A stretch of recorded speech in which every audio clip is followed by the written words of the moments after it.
Hesíodo comienza la teogonía, dirigiéndose a las musas, 9 divinidades de la mitología griega que personifican las artes y la inspiración poética.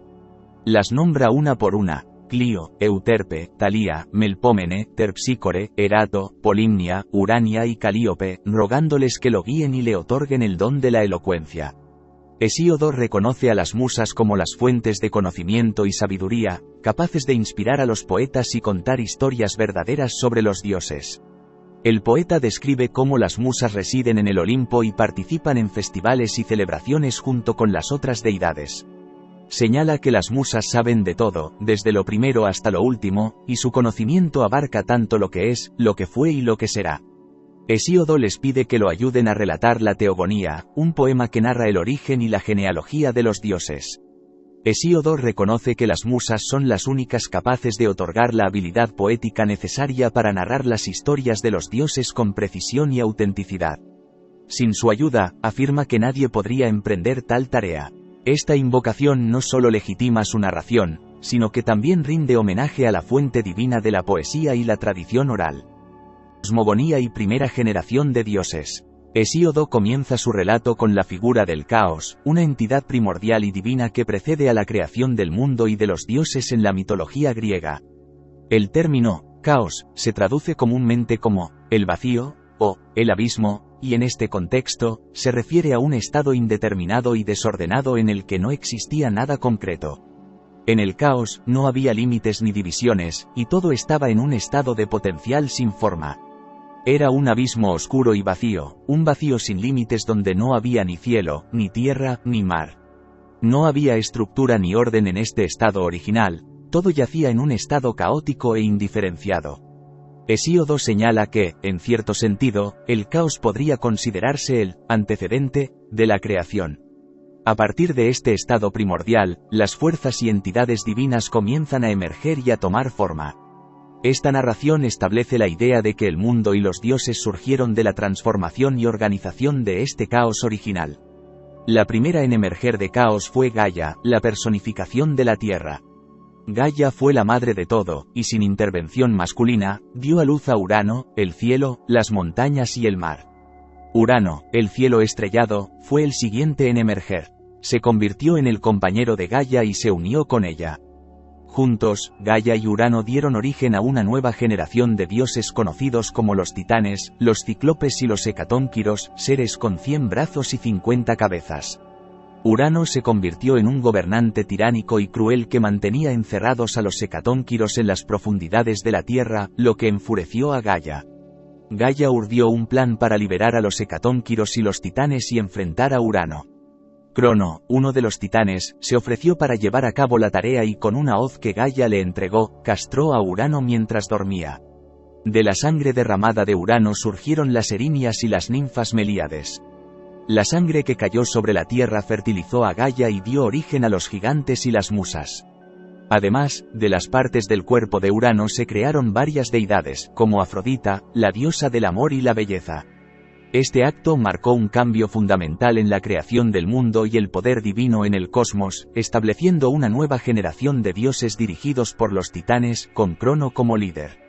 Sin embargo, el ciclo de las generaciones divinas no se detuvo aquí, ya que Zeus, el hijo de Crono, lideraría a los dioses olímpicos en la próxima fase de la historia divina, marcando un nuevo orden divino en el monte Olimpo.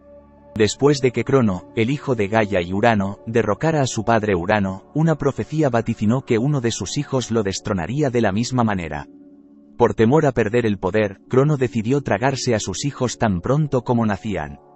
Rea, su hermana y esposa, no pudo soportar que sus hijos fueran devorados y decidió engañar a Crono.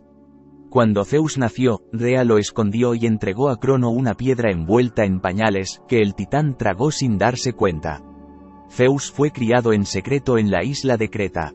En su infancia, se alimentó de la leche de una cabra llamada Amaltea y estuvo bajo el cuidado de las ninfas y las abejas, lo que le otorgó una educación divina y un conocimiento profundo. Cuando Zeus alcanzó la madurez, se dispuso a liberar a sus hermanos devorados por Crono. Convenció a Metis, la diosa de la astucia, de que preparara una bebida que hiciera que Crono vomitara a sus hermanos y hermanas. Con la ayuda de sus hermanos liberados, Zeus lideró una guerra contra los titanes para derrocar el dominio de Crono y los titanes. Los dioses olímpicos lucharon valientemente en esta guerra que duró 10 años, conocida como la Titanomaquia. Zeus y sus aliados, incluyendo a los cíclopes que le habían proporcionado relámpagos y rayos como armas, finalmente triunfaron. En el conflicto, Zeus liberó a los hecatónquiros, quienes lanzaron rocas contra los titanes, asegurando la victoria de los dioses olímpicos. La nueva jerarquía divina. Tras la victoria, Zeus se convirtió en el soberano de los dioses y comenzó su reinado desde el monte Olimpo. Estableció una nueva jerarquía divina con los dioses olímpicos como la principal autoridad, relegando a los titanes al inframundo. La ascensión de Zeus marcó un punto de inflexión en la mitología griega y estableció el orden divino que dominó las creencias y prácticas religiosas en la antigua Grecia. Desde su trono en el Olimpo, Zeus gobernó sobre los dioses y los mortales, siendo el dios del cielo y el rayo. Después de su victoria en la Titanomaquia, Zeus se convierte en el gobernante supremo del Olimpo. Sin embargo, los gigantes, hijos de Gea, consideran a los dioses olímpicos como usurpadores y desafían su autoridad. Hesíodo describe a los gigantes como seres nacidos de la sangre de Urano cuando Crono lo castró. Esta sangre cayó sobre la tierra, dándole vida a los gigantes. Los gigantes se rebelan contra los dioses y planean tomar el Olimpo. Estos seres monstruosos tienen cuerpos gigantescos y deformes, lo que los hace una amenaza temible. La gigantomaquia es una lucha épica en la que los dioses olímpicos, liderados por Zeus, se enfrentan a los gigantes. Los dioses tienen la ventaja de sus habilidades divinas y el apoyo de los cíclopes, que les proporcionan armas especiales. Detalles de la batalla. Durante la lucha, los dioses utilizan rayos, truenos y rayos de Zeus para luchar contra los gigantes. Los gigantes lanzan rocas y montañas en un intento de derrotar a los dioses. Destino de los gigantes. La superioridad de los dioses olímpicos finalmente prevalece. Hesíodo describe en detalle cómo Zeus y sus compañeros dioses matan a los gigantes en la batalla. Cada gigante enfrenta a un dios específico. Por ejemplo, el gigante Alcioneo, inmune a las heridas mientras esté en contacto con la tierra, es levantado por Heracles y estrangulado. Después de una feroz lucha, los gigantes son derrotados.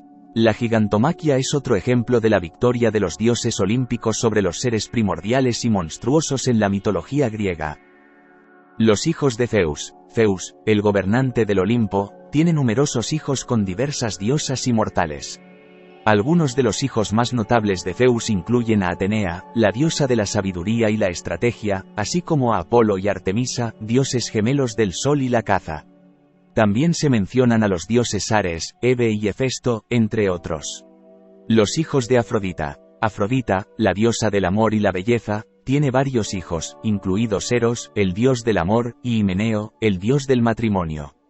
Otros matrimonios divinos. Hesíodo menciona brevemente a otros dioses y diosas nacidos de matrimonios divinos. Entre ellos se incluye a la Síope, madre de armonía, y Eurinon, madre de las gracias y las horas. Esta cuarta generación representa una diversidad de deidades con atributos y roles específicos en la mitología griega. Cada uno de estos dioses y diosas desempeñó un papel importante en la religión y las historias de la antigua Grecia. El Catálogo de héroes es una sección de la Teogonía de Hesíodo que detalla una lista extensa de héroes de la mitología griega, así como sus linajes y hazañas notables. Estos héroes son figuras mortales que han alcanzado la fama debido a sus valientes proezas y conexiones divinas. Hesíodo inicia el Catálogo de héroes como una continuación de su descripción de los descendientes de Zeus. En esta sección, se centra en la descendencia de Deucalión y Pirra, quienes fueron los únicos sobrevivientes del diluvio que afectó a la humanidad. Hesíodo enumera varios héroes que se originaron en la época de Deucalión, incluyendo a Heleno, Anfixión, Eolo, Doros y varios otros. Cada uno de ellos es conocido por fundar dinastías, tribus o ciudades. La narración se traslada a Tros, el rey de Troya, y menciona a Ilus, fundador de Ilión, la antigua Troya, y su hijo Laomedonte, conocido por la construcción de las murallas de Troya. Dárdano, otro rey troyano, es mencionado junto con su descendencia. Tros es nuevamente nombrado como parte de la genealogía de Dárdano. Hesíodo detalla la descendencia de Éaco, un héroe de la isla de Egina, incluyendo a Peleo y Telamón. Peleo se destacará posteriormente por su matrimonio con la Nereida Tetis y ser el padre de Aquiles. La narración se traslada al Ática y menciona a Cecro, Acteo, Erictonio y Erisictón. Acteo es conocido por dar nombre a la ciudad de Atenas, mientras que Erictonio es un rey mítico de la ciudad. Hesíodo menciona a varios héroes originarios de Arcadia, incluyendo a Ancaeo, Licaón y Pelasgo. La historia de Licaón es notable, ya que se le atribuye la transformación en lobo como castigo divino. La sección concluye con héroes relacionados con Creta, como Minos y Radamanto, quienes son conocidos por su papel en la legislación y el juicio de las almas en el inframundo.